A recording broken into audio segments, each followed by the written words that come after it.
ফাঁকা হয়ে গেল।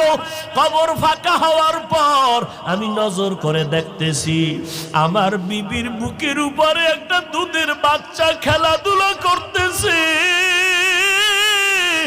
ওই বাচ্চাটা মায়ের বুকের উপরে। আমি কবরের মধ্যে নামিয়া বাচ্চাটা যখন হাতের মধ্যে নিব, গায়েবী থেকে আওয়াজ, গায়েব থেকে আওয়াজ দিয়া কয়, রে বান্দা, এই বাচ্চাটা তোর, এই বাচ্চা নিয়ে তুই ঘরে যা। এটা কিভাবে সম্ভব?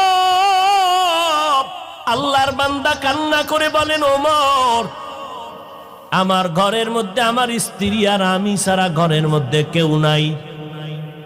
আল্লাহর হাজার শুকর,